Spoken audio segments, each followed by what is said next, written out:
예레미야가 4장 1절부터 4절 말씀 우리 같이 공독합니다.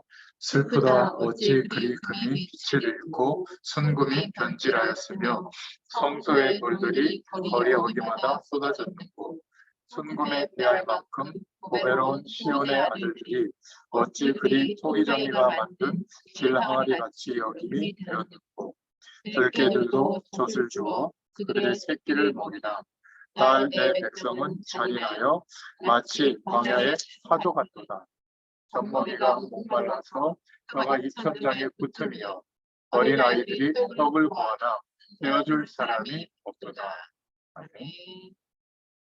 네, 오늘 예레미야가 이 말씀을 이렇게 전달해 보겠습니다.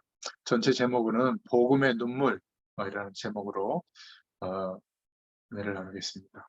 먼저 서론으로 좀 생각해 볼 것은 지난 시간을 통해서 기도에 대해서 제가 좀 구체적으로 의미라든지 또 왜 기도가 안 될까 잘 안 될 수밖에 없는 상태 속에 있는데 기도하려고 하니까 안 되는 거예요. 내가 정서나 삶의 어떤 내용들이 하나님을 바라볼 수 있는 정서로 바뀌어야 되거든요. 내용적 상태가. 그러려면 언젠간 기도 되겠지. 그러면 다 죽게 돼야 기도합니다. 그 전에는 기도 안 돼요.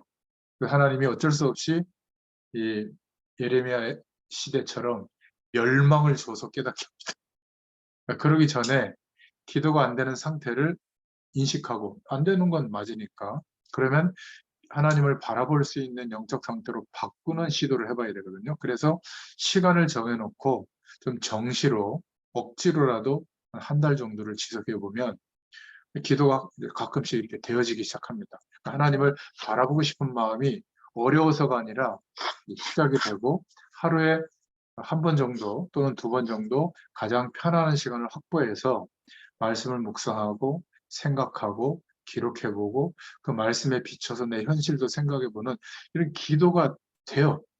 이게 기도가 되어지기 시작하면서 전에 몰랐던 정말 아무것도 없고 힘든 인생이라고 생각했는데 나의 하루 속에 모든 축복이 다 있다는 걸 발견하기 시작하죠. 이제 응답받기 시작하는 거거든요. 응답은 막 병이 낫고 애가 갑자기 변하고 막 돈이 갑자기 생기고 이런 걸 자꾸 우리가 응답이라고 생각하는데 그건 우리가 기대하는 응답이죠. 하나님이 그리스도로 말미암아 우리에게 회복시켜 주신 그 놀라운 축복이 드디어 기도가 좀 되어지면서 기도의 상태가 되어지면서 체험되기 시작하면 지금도 행복해요.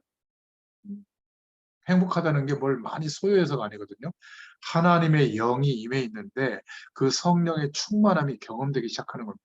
그때 에너지로 느끼는 게 아니에요. 하나님 나라의 배경 전체가 임하거든요. 나에게. 어떻게 되겠어요?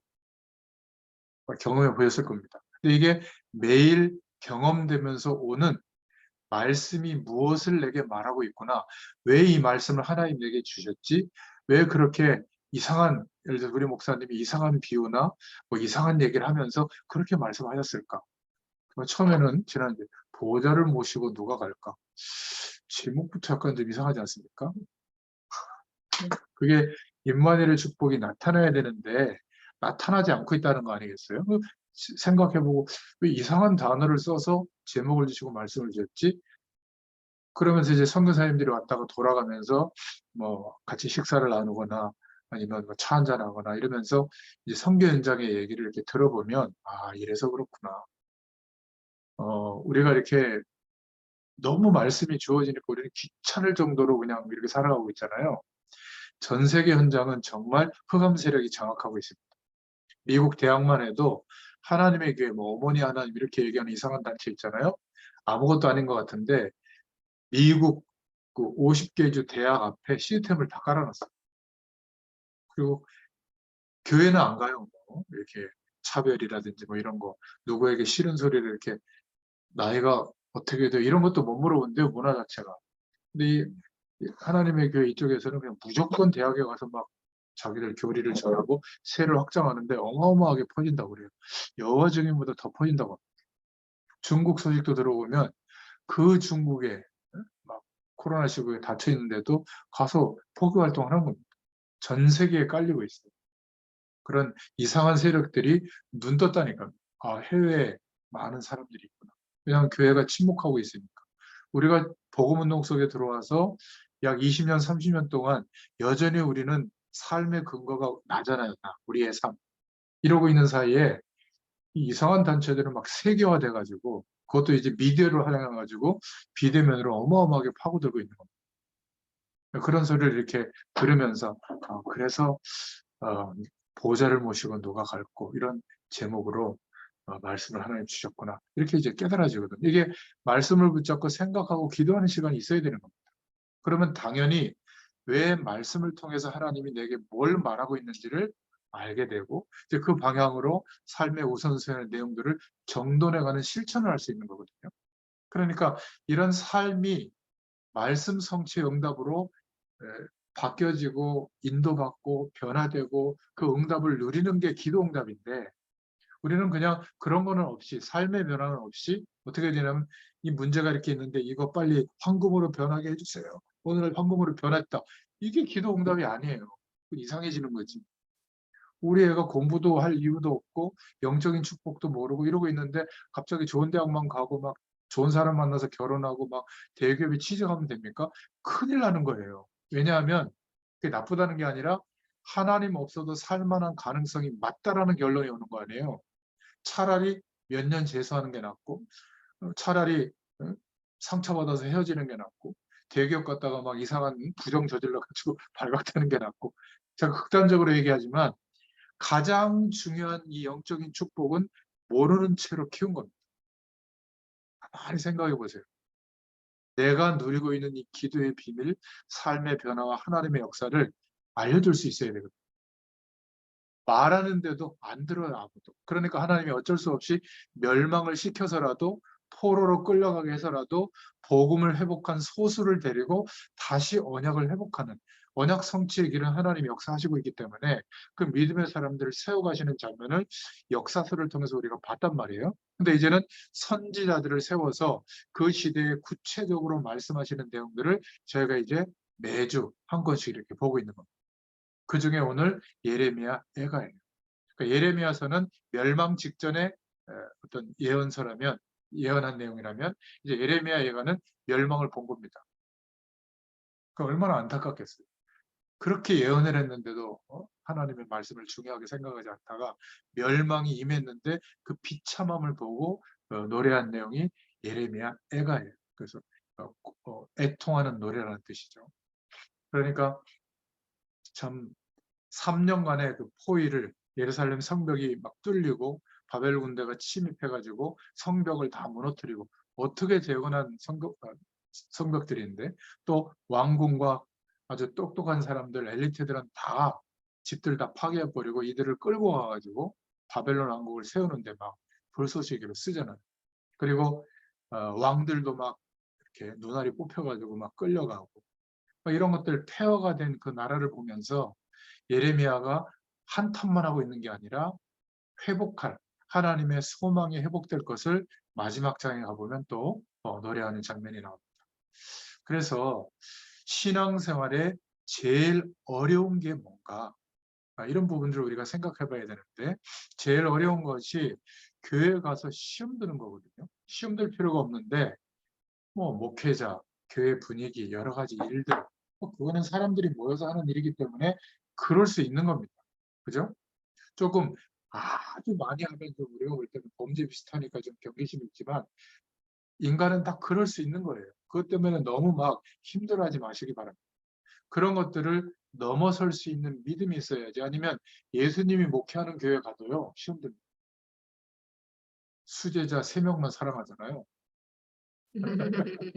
그렇지 않습니까? 차별이라면서 또 상처받을 수도 있어요. 천국에 가서도 시험 들 수 있습니다. 내 집은 왜 이래? 왜 이렇게 행정이 있다고요? 내 마음에 안 들고 그럴 수 있다.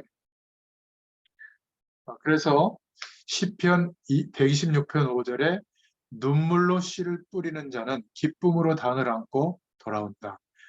또 이사야서 38장 5절에 보면 내가 내 눈물을 보았노라. 마태복음 5장 4절에 보면 애통하는 자는 복이 있나니. 또 디모데후서 1장 1절부터 5절에 보면 바울이 디모데 보고 내가 너의 흘렸던 그 눈물을 안다. 여러분 많은 웃음을 가진 사람들은 사람에게 좀 영향을 줄 수 있지만 정말 하나님이 원하시는 눈물을 가진 자는 하나님을 움직입니다. 그러니까 기도를 별로 안 하고 있는 것 같은데도 응답받는 사람이 있는데 시대를 바라보면서 눈물을 가지고 있는 사람이 이렇게 막 운다는 얘기가 아니라 뭔가 그 시대에 대한 하나님의 약속을 붙잡고 하나님께서 하실 것을 구하면서 기도하는 그런 자의 눈물을 하나님이 기억하십니다. 예레미야가 흘린 눈물이 예레미야 애가서에 다 나와 있죠. 그래서 영적 문제를 모르는 자들이 지금 너무 많습니다. 보이는 것을 따라 우리가 출생해서 살아왔기 때문에 아직도 그게 더 존중되고 그게 더 우리의 마음을 자극하고 그게 막 우리의 인생을 막 이렇게 움직여가는 것 같지만 사실은 멸망하거든요. 그 길을 따라가면. 멸망이라는 게 뭐 죽는다 이 말이 아니라 내가 열심히 신앙 행위를 하는데 피 뿌리는 예배의 비밀을 모르는 거예요. 구약 시대에. 피 다 뿌리면서 예배했습니다. 그런데 그것이 왜 피를 뿌려야 되는지 모르고 있는 거예요. 우리가 주일날 예배 드리는데 왜 예배 드리는지를 몰라요. 제가 설명했죠. 하나님이 전 세계를 복음하시는데 교회마다 비전을 주셔서 그 비전을 주님이 이루어 가시는데 그 교회의 비전 때문에 내 인생을 부르셨다고. 그럼 내 몫에 이 교회의 비전이 응답될 내 몫에 응답이 있는 겁니다. 그 응답이 언제 주어지죠? 주일날. 말씀을 통해서 30%, 예배 행위를 통해서 30%, 광고 내용 30%. 광고가 뭐죠? 우리 교회 비전이 성취되는 매주에 시간표가 나오잖아요. 그래서 메시지만 듣고 은혜 받는 것은 그냥 영적인 샤워만 하고 오는 겁니다. 은혜 받은 만큼 주보에 나와 있는 광고를 잘 보고 내가 이 교회의 비전에 성취되어지는 이 기도 제목들에 어떻게 몸으로 참여하거나 물질로 참여하거나 기도로 참여할 것을 결정하고 주일날 예배당에서 나와야 되는 겁니다. 이게 계속 포개져서 막 실천하라는 게 아니라 그렇게 기도 제목만 붙잡고 함께 기도에 동참해도 하나님의 역사를 보게 됩니다. 그러니까 저는 사실은 파라 현장에서 많이 인도받기 때문에 우리 교회에 이제 교육자들이 많아서 또 역할을 다 감당해서 별로 이렇게 헌신할 기회가 많지 않은데 내가 이런 중심으로 살고 있으니까 교회의 큰 행사들 가능하면 책임을 교회에서 맡겨줘요. 제가 책임을 맡기면 하는 간단한 방법이 있어요. 다 책임 맡은 사람들에게 100% 위임합니다. 회의에 나타나지도 않고. 말은 지도 목사인데 잘하셨다고. 뭐 교육자들이 도와야 될 게 있으면 말씀해 주시라고. 중직자들이 제일 좋아합니다. 그거 그렇게 하지 말고 이렇게 해야 되고 제일 싫어해요. 그러니까 얼마나 열심히 하겠어요. 책임감 가지고. 체육대회를 하는데 갑자기 막 바베큐 4마리를 막 한다고 그러더라고요. 이번 주에. 나 몰랐는데. 그 책임 장로님이 나와가지고 목사님 보고를 못 드려도 무슨 보고냐고 괜찮다고. 아이 뭐 잔치 분위기나 얼마나 좋으냐. 감당은 되겠냐 그랬더니 기도하고 있다고. 저도 기도하겠습니다. 이러면 되는 거지. 왜 보고를 안 하고 말이야. 마음대로 치냐고. 아니 어때요? 하나님 영광을 위해서 유익하게 하는 일입니다. 근데 하나님과 함께하는 이런 축복들을 모르면 별것 아닌 거에 묵은 겁니다. 막 자존심 상하고 막 상처받고 시험 들고. 여러분 그러지 마시기 바랍니다.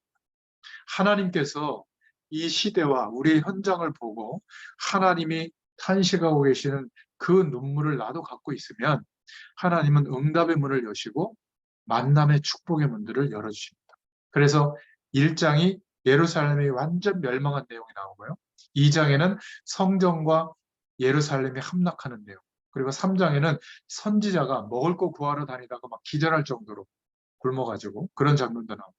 4장에는 전 후대들이 죽임을 당하는 이런 장면도 나옵니다.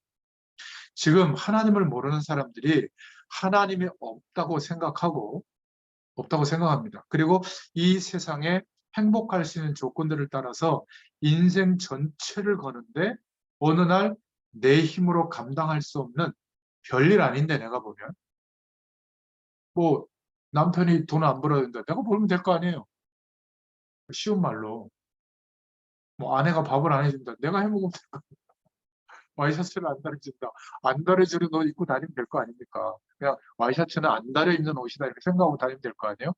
그런 시시한 거 가지고 막 그냥 막 죽기 살기로 싸워요. 내가 더 영광을 받으려고, 내가 더 이익을 챙기려고. 그러니까 그러다가 오는 문제가 내 힘으로 해결 안 되는 인생의 문제에 갇힌다니까. 그래서 멸망이 오는 겁니다. 사실은 인간관계거든요. 모든 분야에. 그렇지 않습니까? 자녀하고 나와의 관계도 간단해요. 내가 우리 자녀를 어떻게 믿어주면 되죠? 하나님이 인도하신다. 됐잖아요. 근데 내 기준에는 안 맞는 투성이야. 그럼 어떻게 하면 되죠? 하나님께 따져야죠. 인도하신다면서요. 정말 하나님이 인도해 주시고. 그리고 본인도 자녀들도 하나님이 나를 인도하고 있구나를 경험하게 되도록 하나님이 역사해 주세요. 그러면 된 거잖아요. 나머지 자신들의 인생의 고민의 문제들은 자신들이 노력해서 해결해 나갈 수 있어야죠. 뭐 그렇게 여력이 남아서 그러다 보니까 시간이 없잖아요. 기도할 시간도 없고 말씀 묵상할 시간도 없고 누군가를 양육할 시간도 없고 그렇지 않습니까? 자녀만 하나님께 맡겨놔도요 시간이 많아요. 저희 집사람 보니까 시간 많더라고. 밥 먹는 것도 얼마나 간단하게 해결하는지 라면 끓여 먹어. 그 말아먹는 거 알아서 먹고 가든지 알아서 해. 그러니까 우리 성민이 같은 경우는 자기가 먹을 걸 사와서 요리해서 먹어요. 제가 자꾸 이런 얘기를 드리는 이유는 좀 극단적인 비유인데 가장 중요한 것이 무엇인지를 모르는 상태에서 그냥 지나쳐도 되는 것에 너무 많은 시간을 할애하고 마음을 쏟다 보니까 그것이 그냥 해결되는 문제가 아니라 해결 안 되는 문제로 정착된다. 그래서 죽는 겁니다. 그러니까 이렇게 사람들을 바라보고 시대를 바라보면서 눈물이 있다면 하나님은 빌립을 이끌어서 에디오피아 내시를 만나게 하는 것처럼 이런 축복을 우리에게 허락하실 줄로 믿습니다. 그게 누군지 아세요? 남편, 아내, 자녀, 가족, 친구, 직장의 동료들이에요. 또 내가 그렇게 싫어하는 행동을 나한테 악영향을 끼치는 그 누군가예요. 지구상에 얼마나 많은 사람들이 나하고 한 번도 안 부딪히고 죽는 사람들인데 이 사람은 나한테 신경을 거슬리게 매주 하고 있어요. 하나님 계획이 아니에요. 계획이라니까 내가 못 알아들으니까 이스라엘 백성들이 못 알아들으니까 강대국 주변에 계속 침공해 와서 빼앗고 침탈하고 노예를 끌고 가는데도 못 깨달았나요?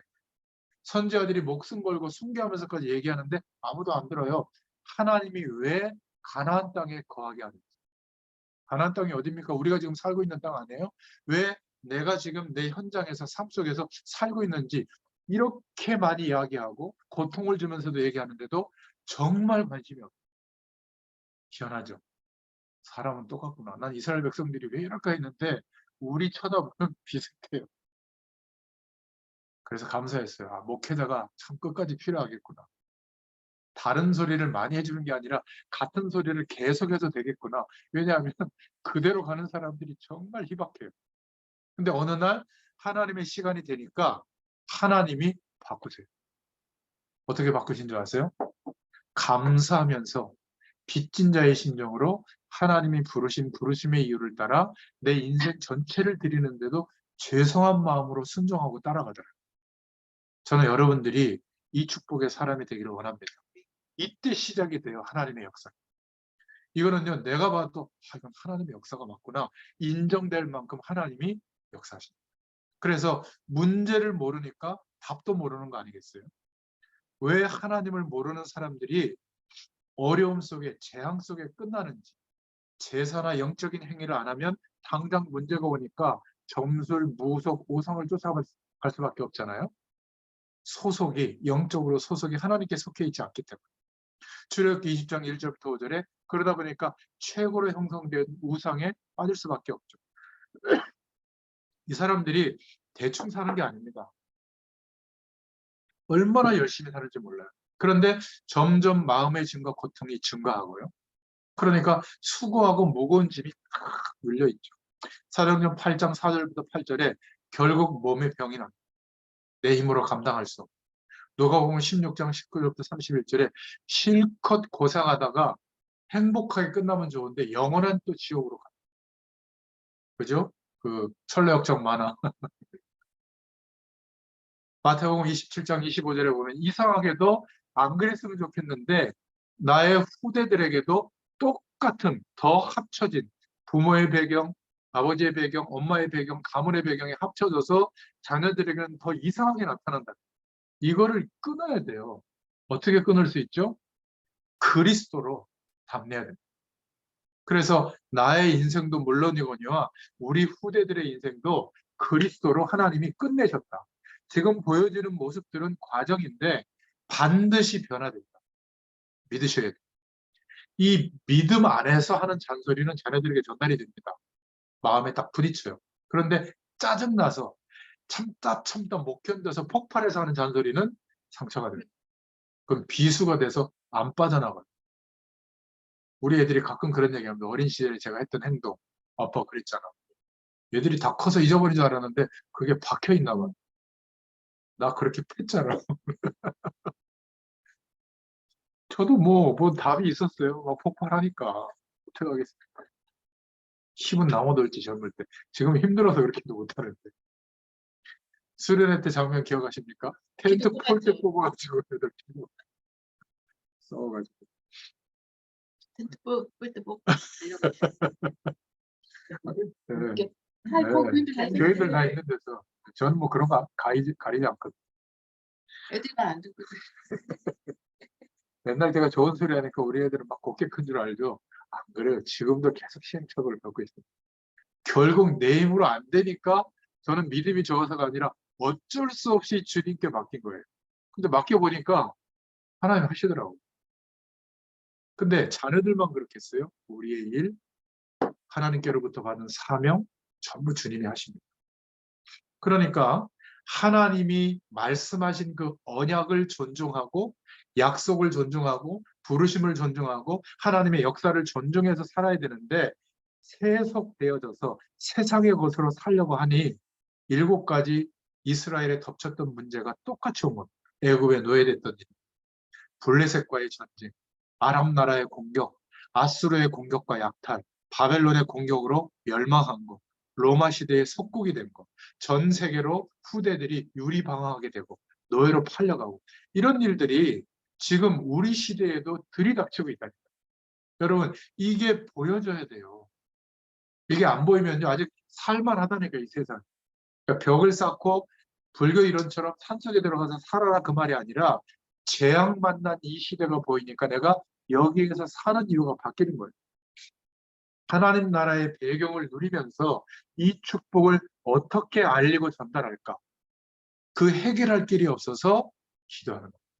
신기하게도 기도할 때 이 축복이 전달돼요. 하루하루의 삶을 통해서, 만남을 통해서. 발전은 어마어마하게 가속화되는데 아니 전기로 차가 갈지 누가 알았겠어요. 지금 전기차 되게 많이 다닙니다. 신기하지 않아요? 유럽에서는 2025년인가 뭐 30년까지 아예 그 연료되는 차는 0으로 만든대요. 그 유럽 어느 나라는 그 연료를 떼서 만든 전기 발전은 아예 없고 다른 풍력이나 태양광이나 뭐 이런 발전으로만 해서 100%그 국가가 전기가 돌아가더라고요. 지금 그렇게 바뀌고 있거든요. 지금 숙제 같은 거 이렇게 안 해도요. 제가 그 마이크로소프트 빙이라고 있잖아요. 검색에. 거기 이렇게 검색어를 넣어서 문장으로 넣어보세요. 얘가 딱 해갖고 똑똑똑똑 찾아냅니다. 거기서 검색어 더 넣으면 또 요약해서 또 찾아줘요. 복음적인 설교가 뭐야 하고 쳤더니 쫙 해주는데 제가 그걸 읽어보고 아멘 했다니까요. 네. 마이크로소프트 그 플랫폼 있잖아요. 마이크로소프트 들어가보면 네. 그냥 검색 엔진에 빙이 떠 있어요. 거기다 쳐보면 돼요. 그 거대 AI, 인공지능 AI인데 챗 GPT라고 하죠. 이게 지금 우리 앞에 와 있다니까요. 그러니까 얼마나 발전하는데 영적인 문제는 계속 증가합니다. 그러니까 누가 나에게 이상한 소리 하는 거를 못 견뎌요. 막 치를 떨고. 이렇게 생각하면 될 거 아니에요? 나는 죄인이다. 그것도 멸망받을 만큼의 수준의 엄청난 죄인이다. 이거 인정 안 돼요? 인정됩니다. 그 소리는 당연한 거죠. 그러면. 근데 자존심이 구겨지는 이유가 왜 그렇죠? 나는 그런 존재가 아니라는 거예요. 그러니까 하나님이 그런 사람을 통해서 나를 이렇게 달아보고 있다니까. 아직도 그러냐? 아직도 너 아니구나. 좀 기다려. 예, 저 맞습니다. 누가 얘기할 때 그냥 인정해버려요. 삼자 대면에서 안 밝혀도 됩니다. 깨닫게 해주니까 얼마나 감사해요. 그런 내가 이 영광의 축복을 누리고 있잖아요. 자격이 주어졌잖아요. 얼마나 감사합니까? 하나님의 백성이 이 축복을 모르고 너무 무지한데 똑똑하다고 생각하는 거예요. 건강에 대해서, 자녀에 대해서, 인생에 대해서, 경제활동에 대해서 알고 있다고 생각하는 거예요. 아니에요. 하나님이 그 모든 삶에 축복하셔야 되는 거예요. 그래야 내게 있는 것이 그때부터 이유가 생기기 시작해요. 여러분, 우리에게 자녀는 상급입니다. 내 인생 전체를 통해서 깨닫게 하신 이 복음의 영광이 우리 후대들을 통해서 이 현장에 전달되게 하신다니까. 이게 믿어져야 돼요. 그러면 자녀들에게 기대하는 핵심적인 부분이 바뀝니다.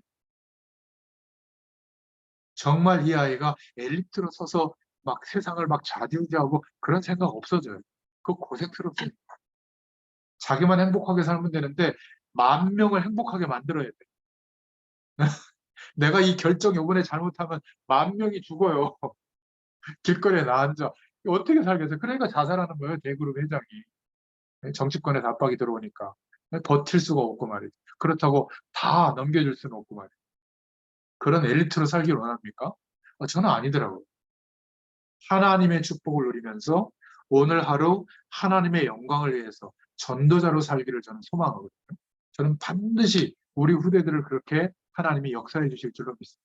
여러분들의 후대도 마찬가지입니다. 자, 그래서 이것을 회개한 거예요.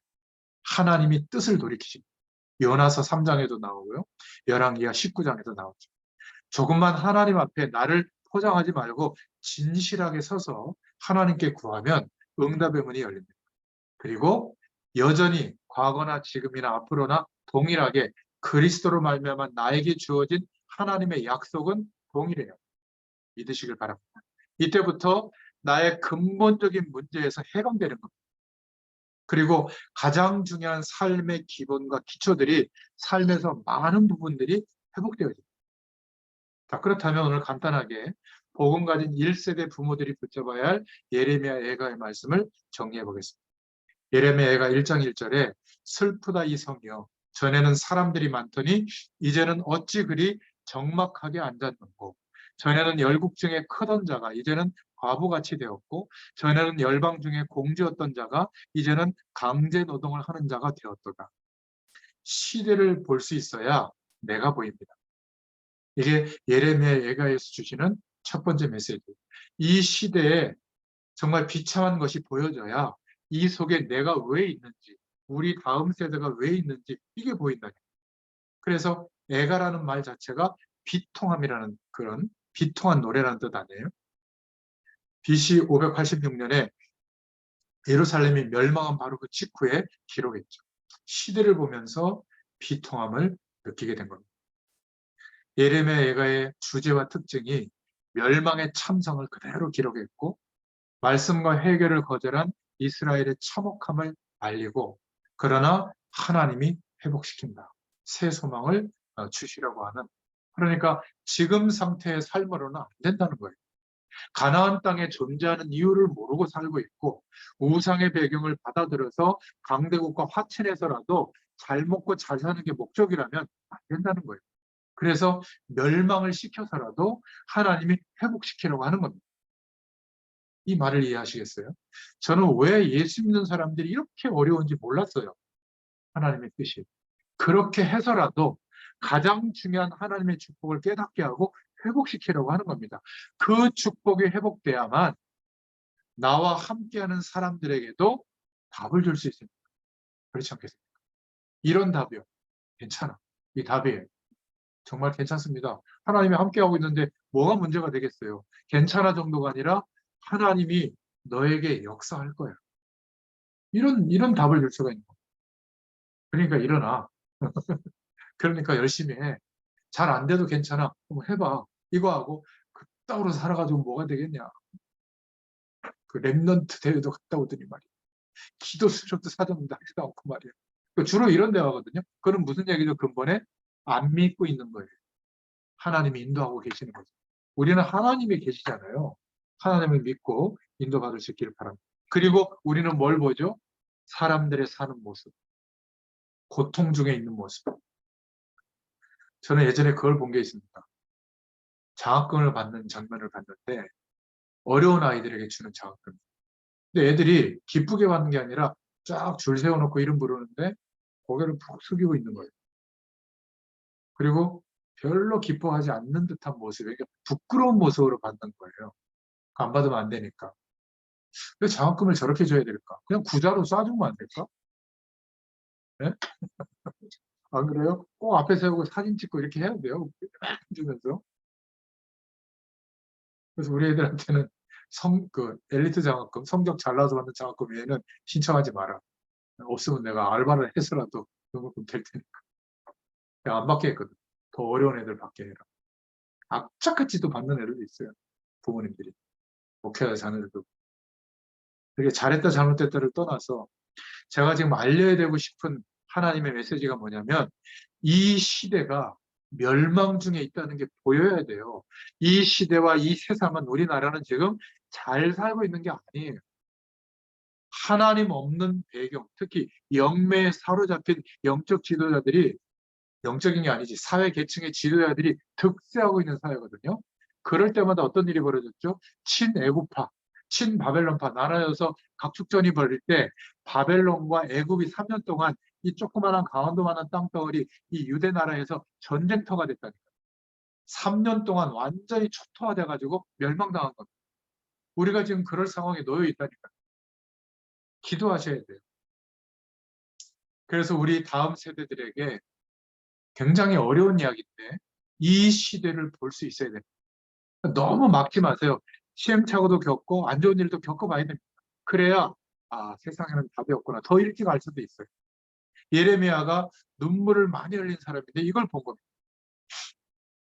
오늘 5가지 주제로 예레미야 애가에서 말하고 있는 이 눈물, 흘리는 눈물 저와 여러분에게도 있기를 축원드립니다. 그냥 비통함만으로 끝나는 게 아니라 새 소망을 주신 겁니다. 특히 상상외로 우리 후대들을 보면 상처를 많이 가지고 있습니다. 별것 아닌데 이 어마어마한 하나님의 축복이 경험이 안 되다 보니까 작은 것에 상처를 많이 받거든요.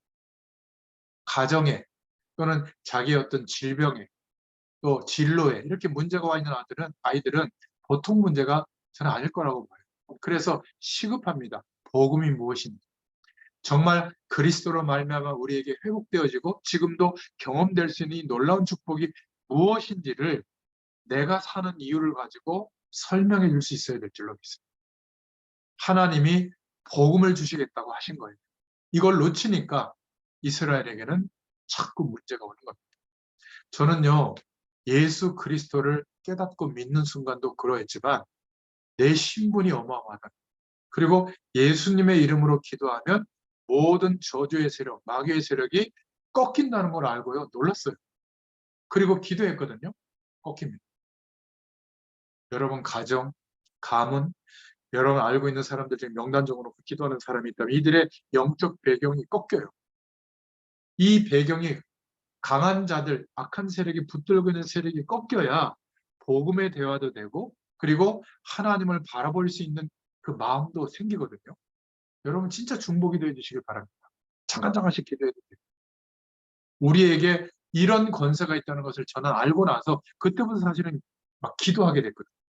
어떨 때는 막 부르짖기도 하고 진짜 이게 사단의 역사가 맞다고 싶을 때 그런 일들 없습니까 집에? 저도 많이 있어요. 그럴 때마다 진짜 기도하거든요. 그럼 꺾입니다. 우리에게 권세가 있는 게 맞구나 말이죠. 저와 여러분은 두려워할 게 없어요. 하나님의 자녀가 되는 권세를 주셨습니다. 두 번째로 예레미야가 1장 2절에 보면 밤에는 슬피 우니 눈물이 뺨에 흐르며 사랑하는 자들 중에 그에게 위로하는 자가 없고 친구들도 다 배반하여 원수들이 되었도다. 정말 복음의 눈물이 있어야 이 복음을 회복할 수 있을 줄로 믿습니다. 눈물이 없는 시대는 이 시대를 향한 눈물이 없는 그런 시대는 멸망의 징조죠. 노예로 잡혀간 애굽 시대. 사실은 고센 땅에 축복받아서 간 건데 노예가 된 거잖아요. 시대를 바라보는 눈이 없고 오히려 애굽을 열망했던 그 배경 속에 노예가 돼버리고 복음을 놓치고 결국 바벨론의 포로로 끌려갔을 때 왕들에게는 이런 시대를 보는 눈물이 없었습니다. 결국 역사의 시간이 흘러서 이제 예수님이 오신 그 시대 복음을 깨닫지 못해서 역시 로마의 속국이 되어졌던 겁니다.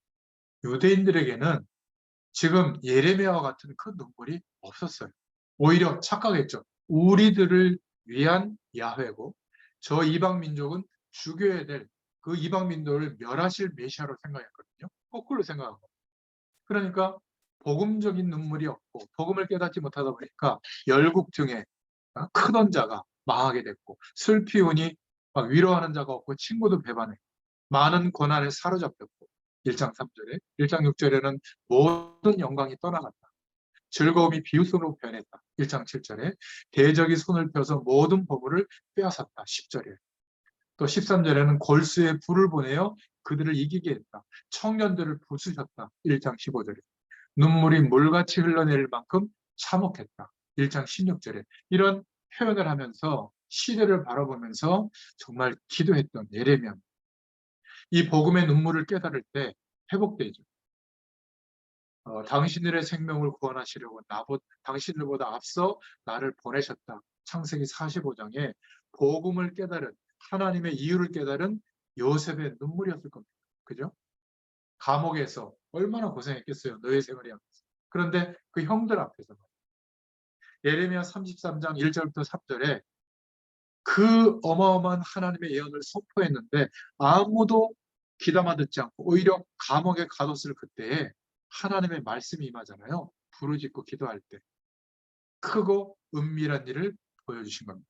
역사의 시간을 움직이셔서 하나님이 하실 일을 예언으로 깨닫게 하셨습니다. 에스겔이 돌아오면서 말이죠. 그발 강가에서 눈물을 흘리면서 민족을 위해서 기도하잖아요. 이때 하늘문이 열리면서 하나님의 모습을 보여주십니다. 이런 장면도 나와요. 에스겔서 1장 1절에. 그리고 디모데후서 1장 1절부터 5절에 보면 눈물을 생각하여 네가 흘린 눈물을 생각해서 우리 보기를 원하시며 기쁨이 가득하게 하신다. 이런 표현을 했죠. 바울이. 상처받은 눈물은 무조건 나쁩니다. 힘든 눈물이 되죠. 그러나 복음의 눈물은 달라요. 우리를 통해서 그 복음의 눈물이 있는 자들을 통해서 하나님은 우리 시대에 복음을 회복시키는 줄로 믿습니다. 복음이 없는 시대를 보면서 흘리는 눈물, 이 기도가 우리에게 있어야 될 줄로 믿습니다. 저는 교회를 5군데를 거쳐왔어요. 그런데 보이지 않게 많은 것들을 보면서 눈에서 눈물은 흘리지 않았지만 많은 생각을 하게 됐습니다. 내가 주의 종이 되면 어떻게 해야 될까? 혹시 목회자로서 서게 되면 어떻게 해야 될까? 정말 그런 눈물이 저에게는 있어요. 그래서 30년쯤 전에 정말 목회자로서 해야 할 진짜 일, 현장에서 말씀이 필요한 것에 본인들만 거절하지 않으면 끝까지 가서 복음의 증인으로 서서 복음을 강조하는 일을 내가 하겠다. 목회보다도 더 우선하겠다. 내 삶을 영위하는 것보다 더 우선으로 하겠다. 이렇게 결정을 했어요. 근데 시간이 갈수록 이게 없어지지 않고 어떤 면에서 복음의 눈물이죠. 그 마음이 점점 커요. 제가 말씀 신부를 해보니까 여러분은 어떻게 느낄지 몰라도 엄마 아빠 같은 마음이 들어요. 정말 이 놀라운 축복이 있는데 하나님 왜 요 종이 한 장 차이로 이 경계를 못 넘고 있습니까? 그러니까 뭐 이렇게 안 좋게 보이는 적이 없고요. 좀 안타깝기도 하고 좀 짠하기도 하고 자꾸 이제 기도가 돼요. 그래서 제가 기도 부탁을 드렸잖아요. 그 기도 제목을 좀 적어서 주로 그 기도를 하는데 이 삶이 또 더 깊이 보여지고 말이에요. 여러분 이 눈물이 여러분을 대표로 복음 속에 부르셨기 때문에 여러분의 관련된 사람들을 품고 기도하는 이 눈물이 있기를 축원드립니다. 그러니까 복음의 눈물이 없으면 이렇게 된다. 예레미야가 뭘 보고 눈물을 흘렸느냐? 이게 예레미야 예가의 주제예요. 그죠? 요셉, 예레미야, 에스겔, 디모데처럼 쓰임받는 사람들의 특징이 이 복음의 눈물이 있었던 겁니다. 우리가 어디에 가서 어떤 상황 속에서 복음이 없어서 이렇구나 이렇게 깨달아지잖아요. 그 사람은 복음을 누리고 있는 사람이 맞아요. 그때 당시는 아무것도 아닌 것처럼 보이지만 하나님의 큰 응답과 연결이 되는 삶으로 우리가 인도받게 되는 줄로 믿습니다. 우리 집안에 내 삶에 복음이 없어서 이렇게 되었구나. 이렇게 깨닫잖아요. 그럼 하나님은 저와 여러분들을 통해서 우리 집안 전체를 살릴 수 있는 복음의 리더로 세우십니다. 이때 나오는 게 뭔지 아세요? 저와 여러분의 이 복음의 눈물은 전부 사명으로 바뀝니다. 어느 날 하루아침에 전도해야 되겠다, 선교해야 되겠다 이게 아니라 많은 눈물을 본 겁니다. 현장에서. 저같이 모자란 사람이 뭘 특별하게 해보겠다 이게 아니라 오랫동안 뭘 하나님이 보여주신 거예요. 그 눈물이 제게는 있거든요.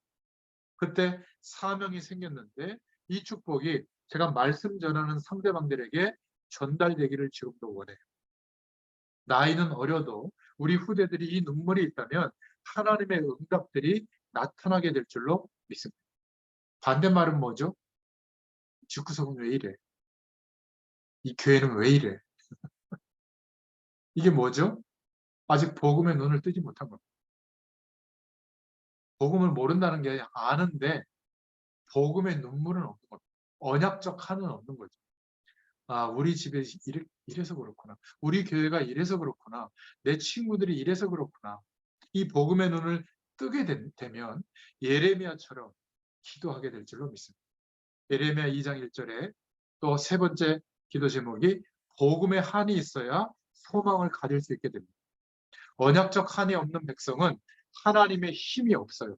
그러니까 유대인의 교권은 아니란만 가져왔고요. 조선시대 같은 그 당쟁을 해서 얻은 그 당권은 분쟁만 일어나요. 지금 세계 교회가 옆에 교회끼리 분쟁하는 이유가 뭐죠? 먹고 사는 것 때문이에요. 생존권 때문에. 교인 한 명 왔다 갔다 하는 거 이런 거에 막 혈안이 되어 있죠. 현장이 어떻게 변하고 있는지는 관심도 없어요.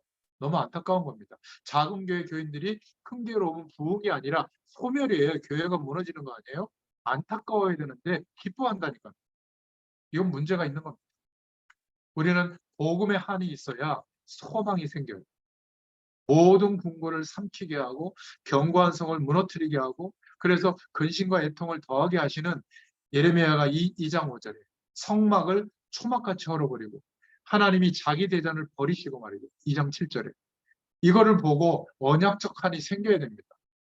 교회마다 복음의 영광이 나타나야 되는데 잘 되고 커지고 성공하는 게 하나님의 복입니까? 세상에서 말하는 복과 교회에서 말하는 복이 차이가 없게 됐다니까요. 이건 세속주의가 물든 거예요. 회개해야 되는 겁니다. 가난하게 살아야 된다는 말이 아니에요. 당연히 물질 축복도 받고 성공해야죠. 그게 목적이 되면 교회는 타락하는 겁니다.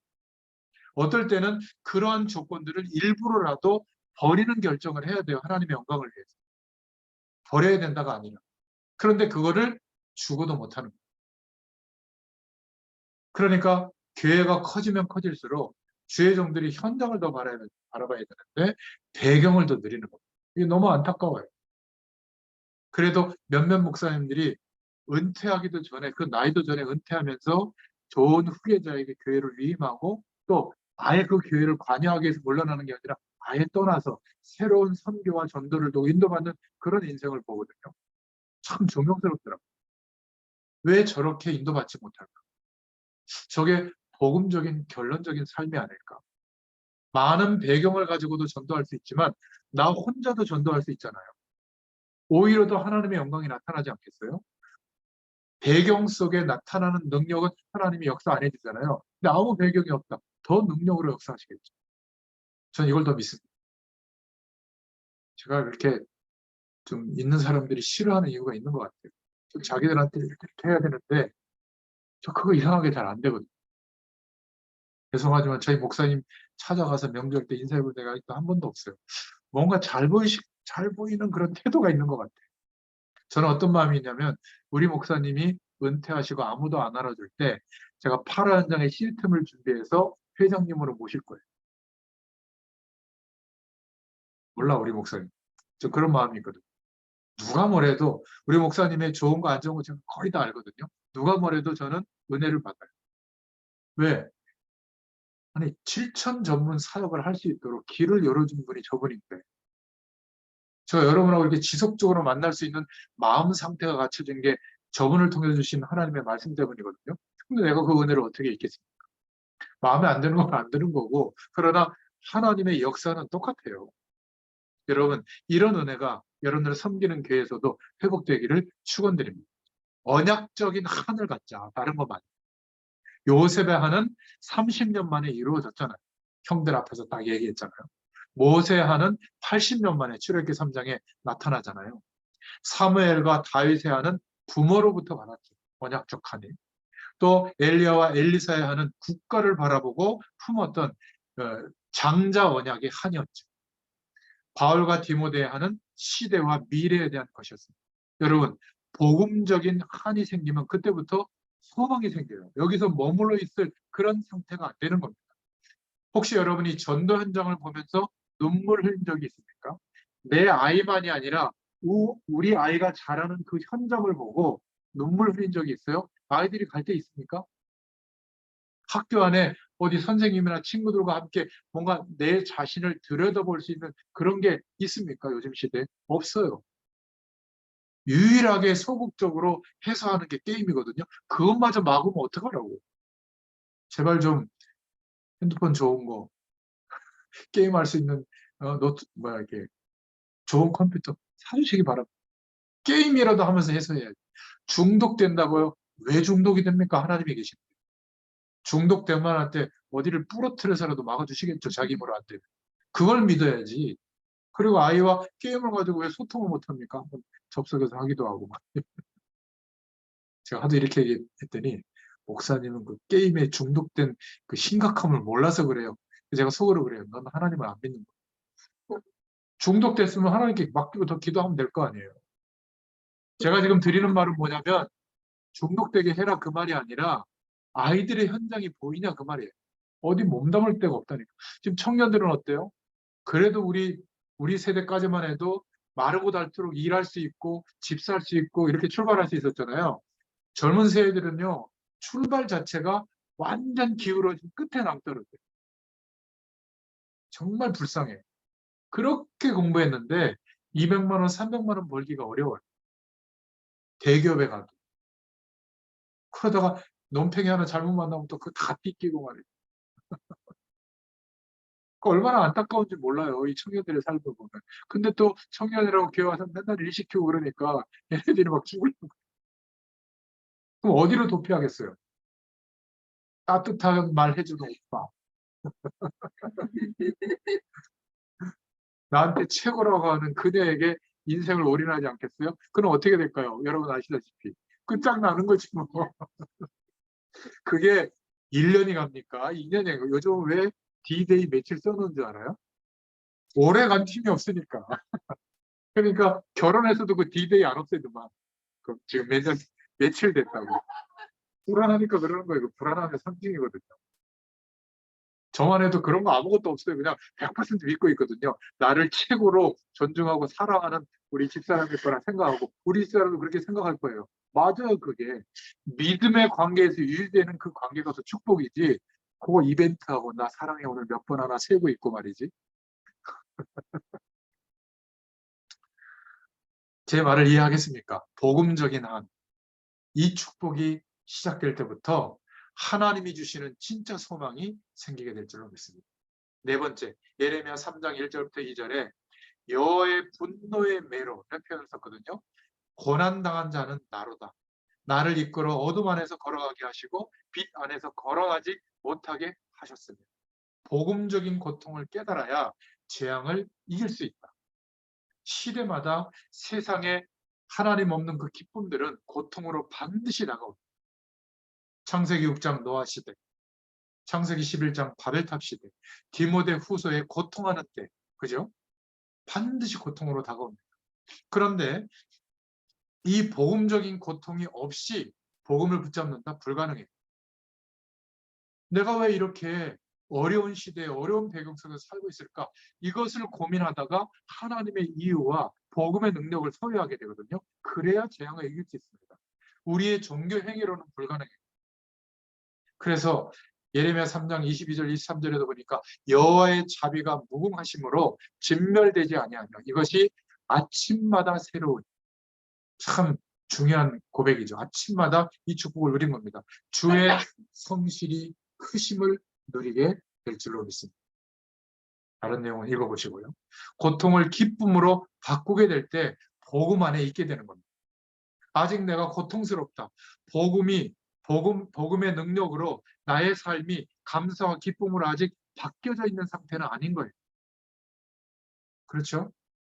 그리스도 예수 안에서 은혜 속에서 강할 것을 권면했죠. 바울이 디모데에게. 렘넌트 7명들, 시대 살았던 7명들은 형편이 좋은 사람이 없었어요. 너무너무 심각했는데 그 고통이 기쁨으로 바뀝니다. 아, 좋다 이게 아니라 왜 고통 속에 두셨는지를 알게 된 거예요. 그리고 자기가 살고 있는 시대에 하나님의 이유를 깨닫게 되고 기도 제목이 생긴 겁니다. 그러니까 하나님이 하실 것을 소망을 가지고 기쁨으로 바꾸면서 매일매일을 견디고 변화시키고 인도받는 겁니다. 이런 축복이 저에게 있기를 축원드립니다. 청년 전문인 산업인들을 중심으로 예레미야가 말씀을 정리했는데요. 월요일 성수동 다락방, 목요일 청년 다락방에 구체적으로 21가지 우리가 삶에 관련된 단어와 내용들이 있거든요. 우리는 자꾸 하나님이 언젠간 되게 하겠지, 안 되겠지. 굉장히 구체적으로 나의 삶이 하나님의 능력이 나타나서 변화되는 삶으로 하나씩 하나씩 시험시키거든요. 이게 우리에게 확인돼야 돼요. 그렇게 되도록 말씀을 지금 우리에게 주고 계시는 거거든요. 그냥 은혜 된다. 마음이 편안해진다. 내가 좀 막 이렇게 뭔가 어려움 때문에 힘들었는데 좀 괜찮아졌다. 이 정도가 아닌 거예요. 하나님의 영광이 나타날 수밖에 없는 삶의 내용들로 바뀌어야 되는 거예요. 우리는 성공해야 되잖아요. 그런데 그냥 열심히 해서 하는 성공은 하나님의 역사와 관련이 없거든요. 그럼 어떻게 성공자의 스펙과 규모를 찾을 것인가? 이걸 알아야 될 거 아닙니까? 그래야 다음 세계에 전달하겠죠. 여기서는 그거를 다 말할 수 없기 때문에 그 메시지들을 참고하시면 좋겠습니다. 결국 세상 기쁨을 따라가는 삶은 결국에는 고통으로 이어진다. 그러나 그 속에서 왜 그렇게 하셨는지 하나님이 깨닫게 하시는 복음적인 고통은 재앙을 이기게 하고 하나님의 영광을 나타내는 삶으로 바뀌게 되는 거예요. 그래서 우리 다음 세대들에게 부족함이 있거든요. 혹시 실수하거나 환경적인 조건이 어렵더라도 이것을 고통으로 즐길 수 있어야 돼요. 복음적인 고통. 참 미안해요. 저희 자녀들에게. 왜냐하면 부모로서 마음에 펼칠 수 있도록 열어준 적이 없거든요. 오직하면 초등학교 5학년인가 6학년 때 딸내미가 아빠 나 토요일 날 무슨 그 활동하는 시간에 육상부 들었다는 거예요. 왜 육상부 들었냐 그랬더니 돈이 안 들어 아빠 이러더라고요. 그 조그만 게 부교육자로서 살아가는 엄마 아빠의 모습을 봤겠죠. 전전긍긍하는. 좀 미안하고 짠하기도 하고. 근데 그게 하나님의 축복이에요. 전 세계 어디에다 내놔도 한 20년을 그렇게 하나님이 불렸거든요. 자기가 죽든 살든 막 부르다 보니까 강대국에 갖다 놔도 거기서 당당하게 버티고 있어요. 근데 자기가 노력해서 된 게 아니라 하나님이 열어준 거예요. 이걸 본인이 알아요. 얼마나 감사합니까? 첫째가 그러고 가니까 둘째, 셋째도 영향을 받는 것 같아요. 얼마나 감사해요. 그죠? 이걸 우리가 말로 가리킨다. 너 독립심이 있어야 돼. 스스로 살 수 있어야 돼. 불가능해요. 근데 뭐 환경이 그렇게 나쁜 건 아니지만 그 자녀들을 위해서 막 밀어줄 수 있는 환경은 전혀 안 됐거든요. 빚 안 지고 겨우 밥 먹고 살 정도. 근데 하나님이 다듬어가지고 결국은 역사하는 거 있죠. 어떤 사람하고 만나도 될 정도로 두 군데 그 편의점에서 별의별 일을 다 겪었나 봐요. 그 이상한 사람들. 3년, 5년 이렇게 아르바이트 하면서 어떤 사람을 전 세계 사람을 만나도 히히 웃으면서 대할 수 있게 자기가 됐대요. 신기하죠. 왜 쟤는 저렇게 떠들까 우리한테. 그 떠드는 직업이 된 거예요. 가이드. 많이 떠들어줄수록 그 사람들이 너무 좋아한대. 평점도 좋고. 목회자 아니면 떠드는 직업이 뭐가 있을까? 선생님이 될까 싶었는데 말이에요. 하여튼 너무 감사해요. 그러니까 여러분들이 저 기도 제목을 그냥 내놨는데 기도해 주는 것 같아. 이렇게 보니까. 저도 그래서 기도의 빚을 또 갚으려고 기도하고 있습니다. 여러분, 고통을 기쁨으로 바꾸어야 복음 안에 있는 겁니다. 아직도 고통스럽다. 여러분 진짜 하나님을 믿고 바라볼 수 있기를 바랍니다. 그래서 그리스도 예수 안에서 은혜 속에서 강할 것을 권면하는 바울이 디모데에게. 그죠? 복음적인 고통은 반드시 재앙을 물리칠 수가 있습니다. 이걸 가르쳐 줘야 돼요. 이 아이들이 자기의 힘으로 나가기 전에 마지막 우리 품속에 있을 때 이걸 전달해 줘야 돼요. 벌써 대학생 정도 되면요. 표정 관리하고 있어요. 안 그런 척 하거든요. 어릴 때일수록 더 좋은. 결국 복음적인 고통은 재앙을 이길 수 있기 때문에 어떤 어려움이 오더라도 기도하면서 좀 이상한 말이지만 즐길 수 있도록 우리부터 그것을 보여줄 수 있기를 축원드립니다. 고통을 기쁨으로 바꿀 수 있어야 복음 안에 있는 것입니다. 다른 말로 표현하면 고통을 하나님의 은혜로 기쁨으로 바꾸는 실력이 있어야 돼요. 이거를 후대들에게 알려줘야 돼요. 문제를 축복으로 바꾸는 힘이 있어야 된다. 이것은 행동이 아니라 생각이에요. 하나님 주신 은혜의 힘이 있어야 생각이 바뀌게 되겠죠. 요셉은 노예 현장에서 이 기쁨을 맛본 겁니다. 모세는 절대절명의 순간 홍해 앞에서 여호와의 행하시는 구원을 보게 된 것입니다.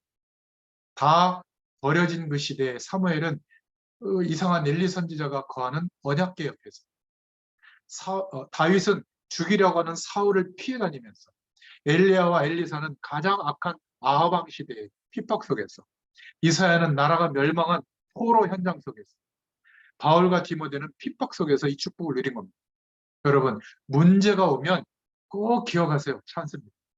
하나님의 영광을 경험할 찬스예요. 축복으로 바꿀 수가 있어요. 저는 이거를 배웠어요. 큰 문제가 오면 큰 찬스가 있는 게 맞다. 그래서 그것을 기다리는 게 아니라 하나님의 축복을 찾아내는 겁니다. 뭘로요? 기도로, 말씀으로. 찾아내보면 굉장히 기뻐요. 이 축복을 복음적인 고통이라고 하는 겁니다. 복음적인 고통. 그러면 우리의 가정이 성경에 있는 미슈름의 축복을 누리게 될 줄로 믿습니다. 마지막 예레미야 4장 4절 젖먹이가 목말라서 혀가 입천장에 붙으며 어린아이들이 떡을 구하나 떼어줄 사람이 없도다. 제가 임플란트를 12개 하고 나니까 남의 이빨이잖아요. 이게 말라요 자꾸. 밤에는 막 너무 힘들어서 깨요. 이렇게 입천장에 이렇게 딱 붙어서 혀가 안 떨어지죠. 네. 특히 이제 강단에서도 설교할 때는 막 더 마르더라고요. 이상한 증상이 생겼다 싶기도 하고. 물을 자주 마시면 되죠. 근데 젖먹이가 목말라서 혀에 입천장에 붙으며 이 말을 설명하려고 이게 이해가 되는 거죠. 이만큼 현장이 갈급한데 아무도 그 어린아이들에게 떡을 구하나 떼어줄 사람이 없구나. 여러분 주위에 있는 사람들이 이렇게 보이면 하나님 문 열어주십니다. 진리를 모르면 올바른 회개를 할 수가 없는 거예요. 지금 예레미야가 이 회개를 하나님 앞에 하고 있는 겁니다. 선지자로서. 유대인이 알고 있었던 복음과 메시아는 진리가 아니었던 거예요. 자기들만을 위한 신이었던 겁니다. 하나님이 말씀한 언약으로 전달하는 내용이 아닌 거예요. 유대인이 알고 있는 말씀을 지키는 삶은 율법적 행위였을 뿐이에요. 복음의 능력이 나타나는 전도자로서 살아가는 삶의 내용이 아니었던 겁니다. 그거 안 하면 저주가 오고 그거 하면 복이 오고 그거 아니에요. 되어지는 삶이 되는 겁니다. 이걸 찾아내야 돼요. 유대인이 알고 있던 영적 지식은 우상인 겁니다. 우상. 모든 민족은 멸하고 자기들 민족은 복받게 하는 우상. 하나님은 그런 하나님이 아니죠. 그러니까 진리가 뭔지 모르니까 유대인들이 회개하겠어요? 회개 안 합니다. 더 열심히 노력하죠. 그러니까 회칠한 무덤이라고 하잖아요. 가장 그 시대에 예수님이 악랄한 욕을 했거든요. 이 독사의 자식들아. 이거는 우리 그 XYZ 신체를 비유하는 그런 욕하고는 비교가 안 될 욕이에요. 마귀의 자녀라는 거거든요. 그 경건한 유대인들에게. 그것도 막 성전 뜰에서 막 그 성전 들어가서 예배 드리는 영품 막 뒤집어 엎으면서 아마 즉결 처분 받을 만할 행동. 이가 갈리니까 예수님이 그들을 보니까 경건한 모양인 것처럼 보이지만 가장 악한 일을 행하고 있는 겁니다. 그러니까 복음이라고 하는 진리의 가치를 모르면 회개도 올바르지 못한 겁니다. 복음적인 참된 회개가 있어야 모두가 살게 됩니다. 예레미야 한 명 때문에. 이 숫자도 많은 거예요. 어떤 면에서. 우리가 우리의 삶의 현장을 품고 진짜 복음적인 회개가 시작된다면 모두가 회복될 줄로 믿습니다. 젖먹이가 목말라서 입천장에 붙어 있는데 들깨도 젖을 내어 새끼를 먹이는 내 백성은 잔인하구나. 광야의 타조 같은, 타조가 그런가 모르겠는데 그렇게 표현을 했어요. 복음적인 회개는 하나님의 뜻을 돌이키십니다. 니느웨 성이 회복됐죠. 요나서 3장 9절에 보면 탕자가 돌아오는 비유로 하나님의 구원의 축복을 누가복음 15장에 말씀하고 있잖아요. 생명이 있는 자가 하나님의 뜻대로 무엇을 구하면 들으신다. 요한일서 5장 11절부터 14절입니다. 우리가 이런 복음적인 눈물을 흘리면서 복음적인 회개를 한다면 반드시 우리의 후대를 살릴 수 있게 될 줄로 믿습니다. 진리를 모르면 회개할 수가 없다. 복음이 뭔지 모르면 회개도 제대로 할 수가 없다. 오늘 예레미야가 5장까지 있는데 한번 쭉 읽으면서 하나님의 음성을 들을 수 있기를 축원드립니다. 소중한 우리 후대들에게 모든 것은 다 가르치는데 영적인 축복만 안 가르치니까 죽고 있는 거 아니냐. 그 답을 주고 있는 겁니다. 그것을 지금 예레미야 애가에서 예레미야가 회개하고 있는 거예요. 저는 인생을 살아오면서 정말 하나님 앞에 눈물 흘릴 일이 몇 번 있었거든요. 그 내용을 여러분에게 설명을 다 할 수 없습니다. 정말로 있었어요.